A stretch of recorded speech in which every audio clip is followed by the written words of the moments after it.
Vamos a ver la vía visual y las lesiones asociadas. Entonces empezamos, aquí están los ojos. Vamos a decir que esta es la nariz. Entonces el paciente tiene de los lados laterales, o sea, con las retinas laterales, vamos a ver lo nasal.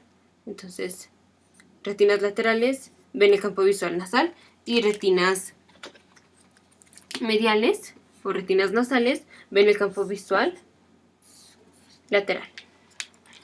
Estos son las células ganglionares. O sea, hay muchas células en la retina, pero las células que finalmente van a formar el nervio óptico son las células ganglionares. Estas células ganglionares van a salir por aquí, por el disco óptico. En el disco óptico pasa el nervio óptico, la arteria y la vena retinal. Entonces sale estas que son axones de células ganglionares, así laterales, hacen así. Los laterales hacen así. O sea, aquí el campo visual nasal llega a la retina lateral y así se sigue del lado ipsilateral. Pero los axones de las células ganglionares en las retinas mediales, estas que ven el lado lateral, estas sí se van a cruzar. Hacen así. Entonces, esto es el quiasma óptico y las fibras nasales son las que se cruzan, pero las nasales son las que ven hacia el lado lateral. Entonces, finalmente aquí cuando llegue a la corteza visual, vamos a ver que lo que llega a la corteza visual del lado derecho contiene cosa que se ve del ojo derecho y del ojo izquierdo, pero es lo que ve hacia el campo visual del lado izquierdo. Y lo que llega a la corteza del lado izquierdo ve el campo visual de los dos ojos, del ojo izquierdo y del ojo derecho, pero ve el campo visual derecho. Y así como se voltea la imagen en la corteza visual, se voltea de derecha a izquierda, también se voltea de arriba hacia abajo. O sea, las células ganglionares que estén más abajo en la retina son las que ven lo del campo visual de arriba y viceversa. Ok, entonces esto se llama el nervio óptico. Antes de que se cruce, se llama nervio óptico. Luego viene el quiasma óptico. Quiasma óptico. Y esto, lo que está después del cruce, esto es el tracto óptico. De aquí, del tracto óptico, las células, bueno, los axones de estas neuronas ganglionares van una al núcleo geniculado lateral del tálamo, van también a los núcleos pretectales, que son con los que se hace la vía visual para, bueno, el reflejo pupilar, y también van a los colículos superiores. A los colículos superiores se da la información, entre otras cosas, como de los ciclos circadianos y así, y a la glándula pineal y así. Ok, entonces, del núcleo geniculado medial, finalmente se va a hacer la radiación visual. La radiación visual tiene partes de estos axones de las células ganglionares pasan por el parietal y parte pasan por el temporal. Las que pasan del parietal son los axones de las neuronas ganglionares que ven el campo visual medial. O sea, son aquí que ven el campo visual lateral, pero estas son mediales, o sea, el temporal, el lóbulo temporal está, digamos, un poquito más lateral que el parietal, entonces así nos acordamos. El temporal está más lateral, y si es lateral, ¿qué va a ver? El campo visual nasal. Entonces, parietal, pasan las fibras aquí, bien, fibras nasales, vamos a poner las fibras nasales en rojo, fibras nasales, pero son las que ven el campo visual lateral. Entonces, campo visual lateral. Y el temporal, pasan las fibras nasales laterales, pero son las que ven el campo visual nasal. Okay. Entonces, de la radiación óptica, ya finalmente a la corteza estriada, o corteza visual, o corteza calcarina, o corteza occipital, que es área de Brodmann 17. La corteza calcarina está dividida en el giro cúneo y en el giro lingual. El cúneo es a donde llegan las fibras directas del parietal. y el lingual es a donde llegan las fibras del temporal. Ahora, las fibras del temporal primero pasan aquí como anterior al temporal y hacen lo que se llama el asa de Meyer. El asa de Meyer, así, esta, y luego pasan posterior al temporal y finalmente llegan al parietal, y del parietal ya van al giro lingual. Entonces los dos pasan por el parietal, pero si pensamos como más fácil, vamos a pensar como que los axones del campo visual nasal, de los axones de las fibras que están en la retina nasal, o sea, lo que van a ver el lado lateral, esas pasan por el parietal, o esas pasan por el parietal directamente. Y las otras, los axones que están en la retina lateral, los que ven el campo visual medial, estas pasan por el temporal y luego por el parietal y ya llegan al giro lingual. Y las del parietal directo, o sea, las fibras nasales, esas llegan al giro cúneo. Ok, entonces, bueno, esta es la vía visual. Tenemos nervio óptico, quiasma óptico, núcleo geniculado lateral, radiación óptica, parietal temporal y corteza calcarina. El giro genículo calcarino es el que divide al cúneo al giro cúneo del giro lingual. El cúneo está superior al giro lingual. Ok, ahora las lesiones. Aquí vamos a poner el campo visual. Tenemos los dos ojos. Si dañamos aquí el nervio óptico, todo este ojo no va a ver. O sea, por haber dañado las fibras nasales no vemos el campo lateral, y por haber dañado las fibras laterales no vemos el campo nasal de este ojo. Entonces, aquí todo el ojo lo voy a poner oscuro, que quiere decir que no ve nada. Entonces, este paciente tiene anopia. Y esto generalmente es por oclusión de la arteria o de la vena retinal. Luego, lesiones en el quiasma óptico pueden ser 3.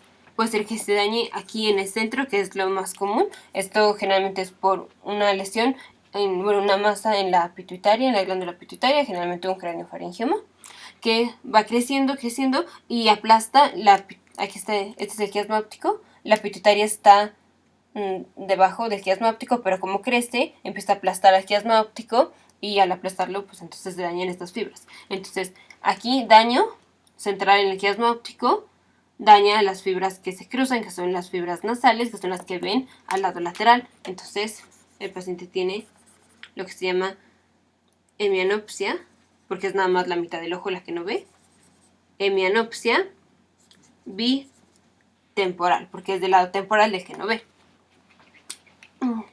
Luego, otra lesión en el quiasma óptico puede ser, en lugar de que, o sea, todo esto es el quiasma óptico. Aquí le pegó a las fibras que se cruzan en esta lesión.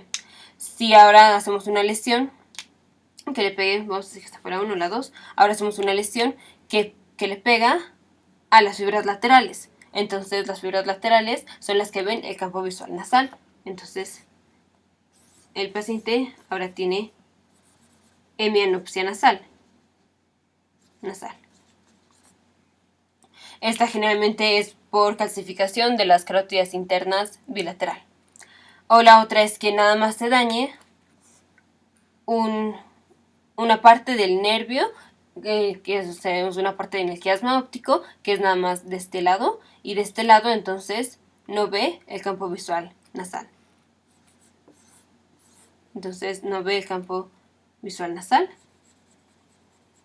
Y esto es una hemianopsia nasal contralateral, o sea, porque se dañó el lado derecho, pero el que no ve es el campo visual izquierdo. Sí, del ojo derecho, pero del campo visual izquierdo. Entonces por eso se llama contralateral. Luego, ahora si dañamos el tracto óptico. Dañar el tracto óptico, el núcleo geniculado lateral, la radiación visual, todo esto, con respecto a la visión, produce el mismo resultado, que es, estamos dañando aquí las fibras nasales del ojo izquierdo y las fibras laterales del ojo derecho. Entonces, no vemos, con el ojo derecho, no estamos viendo el campo visual nasal. Entonces, Aquí esto es lo que no estamos viendo. Y con el ojo izquierdo no vemos el campo visual lateral. O sea, en ambos ojos no estamos viendo el lado izquierdo. Entonces, esta es una hemianopsia homónima. Aquí es homónima porque aquí los dos ojos no ven el lado izquierdo. Aquí está una hemianopsia, pero no es homónima porque aquí los ojos no ven los lados laterales. Uno no ve del lado derecho y otro no ve del lado izquierdo. Entonces, bueno, esta es hemianopsia homónima izquierda. Izquierda porque es el lado izquierdo el que no ve, pero la lesión fue del lado derecho. Luego, ahora si dañamos, digamos, nada más una parte de la radiación óptica. Dañamos las fibras que pasan por el lóbulo parietal.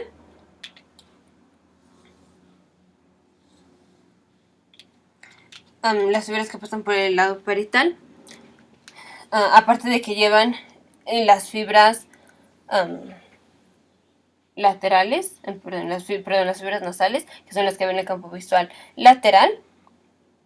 También llevan las fibras que ven el campo visual de abajo, o sea, llevan las fibras, digamos, superiores. Entonces, si se daña, el paciente no va a ver lo contrario. Si daño a las nasales, no va a ver del lado lateral y no va a ver del lado de abajo, porque son las fibras superiores las que pasan por acá. Entonces, el lado de abajo es el que no va a ver. Entonces, va a ser, digamos, la cuarta parte del círculo.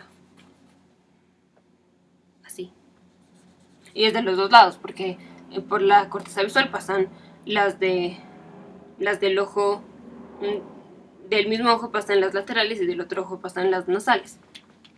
Entonces esto es cuadrantanopia homónima inferior. Es, de hecho, puede ser que nada más pase en un ojo o en los dos. Si pasa en los dos ojos también se llama altitudinopia inferior. Y si hacemos lo mismo, pero ahora dañamos el lóbulo temporal, entonces van a ser las fibras laterales las que se están dañando, pero las laterales son las que ven el campo visual nasal. Y dañamos las fibras de abajo, que son las que ven lo de arriba. Entonces ahora es este cuarto círculo superior el que no se ve. Y esto es cuadrantanopia homónima superior o altitudinopia superior, si es que fue así de los dos lados. Siguiente, ya si dañamos directamente aquí a la corteza, entonces igual no, o sea, es igual como si hubiéramos dañado el tracto óptico, el núcleo geniculado lateral, toda la radiación visual, salvo porque la visión aquí central, la visión de la mácula, esta no llega a la corteza calcarina. Entonces el paciente va a tener, igual que una lesión al tracto óptico, una hemianopsia homónima, así, pero sí va a haber, digamos, como la parte del centro. Entonces esta parte está respetada, la parte de la mácula está respetada. Entonces así, como con esta, hasta digamos es con lo que no ve, así. Y bueno, ya si hubiera un daño específicamente nada más en la mácula, como en la degeneración de la mácula, entonces no ve nada más la parte central y eso es el escotoma. Pero bueno, una lesión que produzca esta última, donde la mácula, la visión de la mácula se respeta, esto puede ser por oclusión de la arteria cerebral posterior que le pega a la corteza calcarina. Ok. Ahora, si vemos, por ejemplo, que el nervio óptico está inflamado o así, de hecho el disco óptico es por donde pasa el nervio, la arteria y la vena. Aquí, si está hinchado, es papiledema. Y en el papiledema no nada más se ve esto como difuso. Igual el paciente puede tener presión intraocular elevada, presión intracraneal elevada, puede ser por pseudotumor cerebri, por muchas cosas, pero el paciente no tiene disminución en la agudeza visual. Y bueno, más adelante vamos a hablar específicamente del papiledema. Ahora la otra cosa es, hay formas de distinguir, por ejemplo, si se daña el tracto óptico. a que si se daña el núcleo geniculado lateral, y esto va a ser con el reflejo pupilar. Recordemos que con el reflejo pupilar las células ganglionares, aquí estas contralaterales nasales, llegan aquí al núcleo pretectal, pero estas no pasaron por el núcleo geniculado lateral. Bueno, de aquí del núcleo pretectal, este es el núcleo parasimpático del nervio oculomotor. Ya estamos entrando a una vía parasimpática. Del núcleo pretectal sale del núcleo pretectal hacemos sinapsis bilateral en los núcleos de Edinger-Westphal. Y ahora sí, los núcleos de Edinger-Westphal son los núcleos parasimpáticos del tercer par craneal. Ahora sí sale el tercer par craneal, que es la neurona preganglionar. Hace sinapsis en los ganglios ciliares. Este es el ganglio de la vía parasimpática. Entonces aquí hay liberación de acetilcolina a receptores nicotínicos. Y de aquí llega finalmente a el músculo constrictor del esfínter de la pupila y libera acetilcolina a receptores muscarínicos. Entonces, si se daña el núcleo geniculado lateral, el reflejo pupilar no está afectado. Si se daña el tracto óptico, se están dañando estas neuronas nasales del ojo contralateral, a donde estuvo la lesión, pero estas son las que llegan al núcleo pretectal. Entonces, daño al tracto óptico si produce defecto en el reflejo pupilar, que serían las pupilas de Marcus-Ghon. Aquí, si ponemos luz en este ojo no va a recibir la luz, entonces no vamos a ver miosis de ninguno de los dos ojos. Ponemos luz en este ojo y hay miosis de los dos ojos. Y regresamos a y no hay miosis, entonces la pupila se dilata regresando a su estado normal, porque venimos de aquí de tener miosis, y esta dilatación paradójica o midriasis es las pupilas de Marcus-Ghon. La otra cosa es, por ejemplo, si se daña aquí el nervio óptico, o si hay una oclusión de la arteria retinal o de la vena retinal, en donde hay anopsia, hay disminución el paciente no ve del ojo derecho, pero el reflejo pupilar está bien. Si es, por ejemplo, que se dañó la arteria, se ocluyó la arteria, no se ha dañado el nervio óptico. Entonces, aunque el paciente no ve, si le echamos luz en el ojo, vamos a ver que la pupila tiene constricción, que hay miosis. Y eso, el que el paciente no vea, pero su reflejo pupilar esté intacto, eso se llama ceguera cortical. Entonces, estas son las lesiones que podemos tener. En otros videos vamos a ver también específicamente qué otras cosas pueden pasar cuando se daña aquí el lóbulo temporal, el lóbulo parietal. Entre otras cosas, que no se pueden ver los colores, las caras, que no se pueden reconocer y así. Aquí están las lesiones. De lo más importante y de lo que más frecuentemente se nos olvida es que cuando se daña el núcleo geniculado lateral, por ejemplo, por oclusión de la arteria coroidal, que es la que le da sangre al núcleo geniculado lateral, ahí no hay afección del reflejo pupilar. Y el otro concepto importante es saber muy bien el reflejo pupilar, y cuando el paciente no ve, pero su reflejo pupilar está intacto, es la ceguera cortical.